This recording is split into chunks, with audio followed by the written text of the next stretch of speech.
1991 மே 21 செவ்வாய்க்கிழமை எங்கள் மாமா சுந்தரராமன் அவருடைய தலைமையில் கொத்தப்பாக்கம் கான்வென்ட்ல இருந்து பாதிரிப்பம் வரையும் எந்த போஸ்ட் மரமும் விடலை. எல்லா போஸ்ட் மரத்துலையும் ஏறி ஆப்போசிட்டில் இருக்கிற மரத்துலேயோ கிளையிலையோ வந்து திமுக கழகத்தினுடைய கொடிகளை கட்டுறோம். செவரெல்லாம் விளம்பரங்கள் எழுதுகிறோம். தரையிலெல்லாம் வந்து தார் சாலையெல்லாம் உதயசூரியன் வரைகிறோம். எல்லாம் முடிச்சுட்டு எங்கள் அத்தை ராமத்தை வீட்டில் வந்து இதையெல்லாம் முடிச்சுட்டு எங்கள் ராமத்தை வீட்டில் என்ன பண்ணுறோம், டீ குடிச்சிட்டு இருக்கோம். ஒரு 10 மணி இருக்கும்.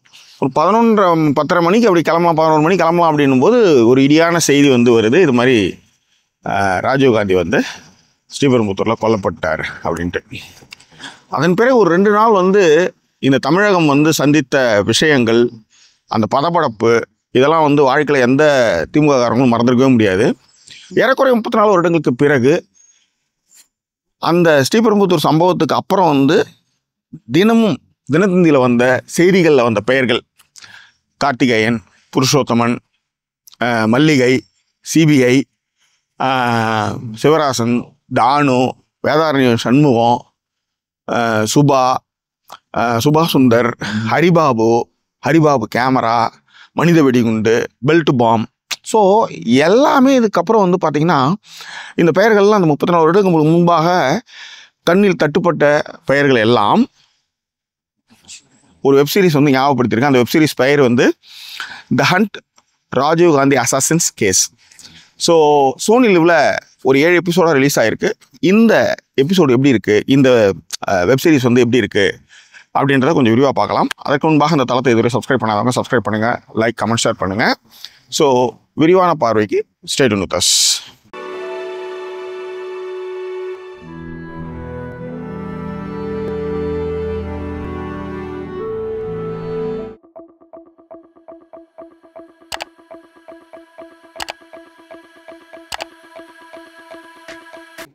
தி ஹண்ட் ராஜீவ்காந்தி அசாசினேஷன்ஸ் கேஸ். இதை வந்து நாகேஷ் குக்குனூர் வந்து இயக்கியிருக்கிறார். ரோஹித் பனாவலிக்கர் அவரும் நாகேஷ் குக்குனூர் அண்டு ஸ்ரீராம் ராஜன் 3 பேர் சேர்ந்து இதற்கான திரைக்கதையை வந்து எழுதியிருக்கிறாங்க. இந்த வெப்சீரிஸில் பிரதான கதாபாத்திரங்களா அமித்ஷியால், பகவதி பெருமாள், கிரீஷ் சர்மா இவங்களாம் நடிச்சிருக்கிறாங்க. அது மட்டுமல்ல 90 days the true story of the Rajiv Gandhi assassination case அனுராத்யா Mitra அவங்க எழுதின புக்கை மையமாக வச்சு இந்த வெப்சீரிஸ்க்கான திரைக்கதையை எழுதியிருக்கிறாங்க. இந்த அரசியலை வந்து நீங்கள் உற்று நோக்கியிருந்தீங்கன்னா இதுக்காக வந்து எல்டிடி தலைவர் வேலுப்பிள்ளை பிரபாகரன்ட்ட கேட்கும்போது அது ஒரு துன்பியல் சம்பவம் அப்படின்னு கடந்து போனார். ஆனால் அந்த ஸ்ரீபெரும்புத்தூர் சம்பவம் தமிழக அரசியலில் மிகப்பெரிய மாற்றத்தையும் மிகப்பெரிய பின்னடைவையும் உலக நாடுகள் அளவில் வந்து தமிழர்கள் மீதான அந்த பெயரையும் புகழையுமே அது வந்து கெடுத்துச்சு. ஏன்னா வந்தாரை வார வைக்கும் தமிழகம் அப்படின்ற ஒரு இடத்துல வந்து இப்படியான ஒரு சம்பவம் வந்து நடந்திருக்கவே கூடாது அப்படின்றதான் எல்லாருமே இருந்தாங்க. அது மட்டும் கிடையாது, வட மாநிலத்திலேருந்து தென் மாநிலத்தை பார்க்கும் பார்வையும் மாறிச்சு. ஸோ இதெல்லாம் கடந்த கால வரலாறு. ஸோ இதையெல்லாம் இந்த வெப்சீரிஸ் வந்து பேசுது. கூடுமானவரை உண்மைக்கு நெருக்கமாகவே பயணிச்சிருக்காங்கன்னு சொல்கிறேன். உதாரணத்துக்கு வந்து இந்த வெப்சீரிஸில் எனக்கு ரொம்ப பிடிச்சது வந்து கதாபாத்திரங்களுடைய தேர்வு. அந்த அமித்ஷாலாம் வந்து கார்த்திகேயன் அந்த கேரக்டர் எடுத்துக்கினது, ஒரு பெரிய அளவில் வந்து ஒரு தலைவர் இறந்து போயிருக்காருன்னும் போது சிபிஐ வசம் அந்த கேஸை ஒப்படைக்கும் போது அவங்களுக்கு வந்து ஆஃபீஸ் வந்து எப்படி வந்து அலாட் பண்ணுறாங்க, அதுலேருந்து அவங்க எப்படி வந்து கொஞ்சம் கொஞ்சமாக போகிறாங்க. இன்றைய தகவல் தொழில்நுட்ப உலகத்தில் ஒரு கொலை, ஒரு சம்பவம் ஏதோ ஒன்று நடக்குதுன்னா முதல்ல வந்து அவங்க யூஸ் பண்ண ஃபோன் ரெக்கார்ட்ஸ், அதன் பிறகு சிசிடிவி ஃபுட்டேஜ், இந்த ரெண்டுமே வச்சு மிக எளிதாக ஒரு குற்றவியல் சம்பவத்தை வந்து நம்மளால் வந்து கண்டுபிடிச்சிட முடியுது. ஆனால் அதாவது 34 வருடங்களுக்கு முன்பாக தகவல் தொழில்நுட்பம் அந்த அளவுக்கு வளராத காலகட்டங்களில் வெறும் ஃபோன் கால்ஸ் மட்டுமே வச்சு பேசிட்டு இருக்கும் பொழுது இந்த மாதிரியான ஒரு மிகப்பெரிய கொலையை வந்து எப்படி வந்து கண்டுபிடிச்சாங்க அப்படின்றத ரொம்ப சுவாரஸ்யமாக பண்ணியிருக்காங்க. மிக முக்கியமாக ஹரிபாபுடைய கேமரா மட்டும் இல்லைன்னா இந்த கேஸ் வந்து 90 நாளில் முடிஞ்சிருக்காது. இது ஏறக்குறைய ஒரு 3 வருஷம் 5 வருஷம் கூட எடுத்துன்னு போயிருக்கோம். இன்னும் கேட்டால் சில கேஸ்கள்லாம் வந்து நம்மளுக்கு வந்து ஆன்சரே தெரியாமல் போயிடும், எக்ஸ்ஃபைல்ஸ்னு தூக்கி போட்டுருவாங்க. அந்த மாதிரி நிலைமை கூட இது போயிருக்கலாம். ஆனால் ஒரு ஃபோட்டோகிராஃபருடைய கேமரா, அதில் இருக்கிற அந்த யோசிச்சு பாருங்கள், அது வந்து ஒரு கேரக்டர் வந்து பேசும். பகவதி பெருமாள்கிட்ட இல்லை, அமித்னு ஒரு ஆஃபீஸர்கிட்ட இன்னொரு கேரக்டர் வந்து பேசும். பாரு, இந்த கேஸ் வந்து நீ நினைக்கிற மாதிரி வந்து சில விஷயங்கள் நம்மளுக்கு இன்ட் கொடுத்துட்டே போயிட்டே இருக்கு அப்படின்னு சொல்லும். அந்த மாதிரியே இதில் நடக்கும் ஆக்சுவலி. ஸோ அதெல்லாம் வந்து ரொம்ப திரைக்கதையெல்லாம் ரொம்ப சுவாரஸ்யமாகவே எழுதியிருக்காங்க. எல்லாத்தோட ரொம்ப முக்கியம் வந்து புருஷோத்தம்னா வந்து பகவதி பெருமாள் பக்ஸு சூப்பராக பண்ணியிருந்தார். அது வந்து ஒரு கேரக்டர் வந்து இல்லவே இல்லைன்னு சாதிக்கும் போது அதை இன்ட்ராகேஷனில் அவங்க எப்படி எட்டு வந்தாங்க அப்படின்றத ரொம்ப அற்புதமாக அதை வந்து திரையில் எட்டு வந்திருந்தாங்க. வட மாநிலத்தவர்கள் தென் மாநிலத்தவர்கள் இந்தியாவில் எப்படி வந்து பிஹேவ் பண்ணுறாங்கன்றதுக்கு வந்து அமித் கேரக்டரும் பகவதி பெருமாள் கேரக்டரும் வேதாரண்யம் சண்முகம் கேரக்டர் வந்து பிடிச்சதுக்கப்புறம் 2 பேரும் வந்து ஆஃபீஸில் உட்காந்து சரக்கடிப்பாங்க. அப்போ 2 பேரும் பேசுகிற பேச்சுகள் தான் வட மாநிலத்தவருக்கும் தென் மாநிலத்திற்கான புரிதலை இந்த வெப்சீரிஸினுடைய இயக்குனர் நாகேஷ் வந்து அதை மிக அழகாக போர்ட்ரேட் பண்ணியிருக்காருன்னு நான் சொல்லுவேன். அது ஒரு ஃபென்டாஸ்டிக்கான ஒரு சீன். அது don't miss it. What is the minus point அப்படின்னும் போது, இப்போ வட மாநிலங்களில் இந்த சீரீஸை பார்க்கும்போது அவங்களுக்கு ஒன்றும் தெரியாது. பட் தென் மாநிலங்களில் மிக முக்கியமாக சென்னையில் பழனவன்ற முறையில் இப்போ உதாரணத்துக்கு வந்து அவங்க கிண்டி பஸ் ஸ்டாண்டை வந்து ஒரு பெரிய பஸ் ஸ்டாண்ட் மாதிரி காமிப்பாங்க, சைதாப்பேட் பஸ் ஸ்டாண்டை பெரிய பஸ் ஸ்டாண்டாக காமிப்பாங்க, தாம்பரத்தை கூட ஒரு பஸ் ஸ்டாண்ட் இருக்குது. ஆனால் நீங்கள் சைதாப்பேட்டை இதுக்கெல்லாம் வந்து பெருசாக பஸ் ஸ்டாண்டு கிடையாது, அவங்க பஸ் ஸ்டாண்டை அதை உருவாக்கப்படுத்திருப்பாங்க. அந்த மாதிரியான விஷயங்கள். ஸோ இன்றைக்கு இருக்கிற நவீன கால ஃபுட்டேஜ் தான் அவங்க யூஸ் பண்ணியிருக்காங்க, சென்னைக்கான ஃபுட்டேஜ். ஏன்னா அன்னைக்கு வந்து பூக்கடை பஸ் ஸ்டாண்டு தான். ஸோ சிவப்பு கலர் அந்த மாதிரியாகலாம் சில ஆர்ட் டிபார்ட்மெண்ட் ஒர்க்லாம் பண்ணியிருக்காங்க. ஸோ அதெல்லாம் தான் எனக்கு பார்க்கும்போது ஓரளவுக்கு, ஏன்னா கதையாக சொல்லும்போது வேறு என்ன பண்ண முடியும் அப்படின்ற மாதிரி.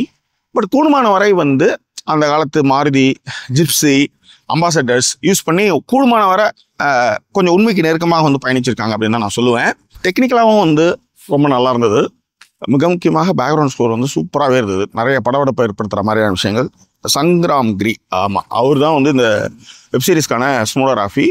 ஆர்ட் டிபார்ட்மெண்ட் ரொம்ப நல்லாவே பண்ணியிருக்காங்க. காரணம் என்னென்னா 1991 வந்து ரீக்ரியேட் பண்ணுறது வந்து சாதாரண விஷயம் இல்லை. காஸ்டியூம்லேருந்து நிறைய விஷயங்கள். மிக முக்கியமாக பகவதி பெருமாளுக்கான அந்த கட்டம்போட்ட சட்டை, அந்த புருஷோத்தமன், இந்த கார்த்திகேயன், இவங்கெல்லாம் பார்த்துருக்கலாம். அமித்ஷாவுடைய அந்த விஷயங்கள் பேசுகிறது எல்லாமே ரொம்ப நல்லா இருந்தது. அடுத்த கன்க்ளூஷன் அண்ட் ரேட்டிங் அப்படின்னா, இந்த வெப்சீரிஸ்க்கான ரேட்டிங் 5க்கு 4.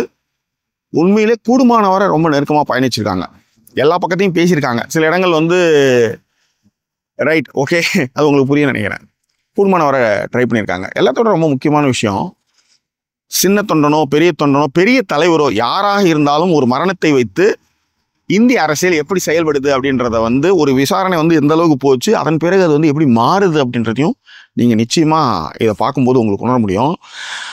எல்லாத்த விட இந்த ட்ராவலை வந்து அவங்க வந்து எடுத்துன்னு போன விஷயம் இருக்குல்ல, இதை வளன்னு எடுத்துன்னு போகாமல் வெறும் 7 எபிசோடில் முடிச்சது வந்து ரொம்ப நல்லா இருந்து. மஸ்ட் வாட்ச் 7th எபிசோடு வந்து உங்களுக்கு வந்து என்னன்னா, ஏன்னா நமக்கு தெரிஞ்ச கதை தான், ஆனால் அதுக்கு பின்னாடி நடந்த விஷயங்கள் போராட்டங்கள் நமக்கு தெரியறதுக்கு வாய்ப்பு இல்லை. ரைட், இதை வந்து அரசு அதிகார மையத்திலேருந்து பார்க்குற ஒரு பார்வையாக தான் இதை வந்து பதிவு பண்ணியிருக்காங்க.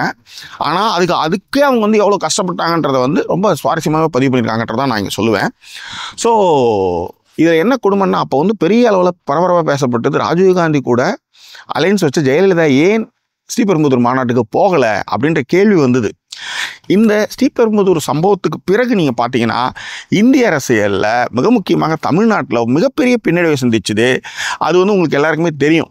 ஸோ இது வந்து ஒரு சாதாரணமான ஒரு விஷயமா பார்க்காம இது எந்த அளவுக்கு அரசியல் ரீதியான பின்னடைவுகளை வந்து இந்தியா சந்தித்தது அப்படின்றதையும் இது சொல்லியிருக்கு. மிக முக்கியமாக எலெக்ஷன் வர்ற நேரத்தில் இந்த வெப்சீரிஸ் வந்து காங்கிரஸுக்கு ஒரு பெரிய பிடிப்பை கொடுக்கும் அப்படின்றத என்னால் கொஞ்சம் ஓரளவுக்கு உணர முடியுது. அதிகார மையம் நினச்சதுன்னா ஆட்சியில் பவரில் இருந்தால் அது எவ்வளோ பெரிய தலைவராகவே இருந்தாலும் அவரை எப்படி துச்சமாக மதிப்பாங்க அப்படின்றதுக்கு அந்த 7th எபிசோடு வந்து ஒரு காரணம். Don't miss it. இந்த வெப்சீரிஸ் பார்த்துட்டு உங்கள் கருத்துக்கள் எதுவாக இருந்தாலும் அதை வந்து பின்னூட்டங்களை தெரியப்படுத்துங்க. மீண்டும் வேறொரு எபிசோடில் உங்களை நான் சந்திக்கிறேன். அதுவரை நன்றி கூறிய விருது உங்கள் ஜாக்கி சேகர். நன்றி, வணக்கம்.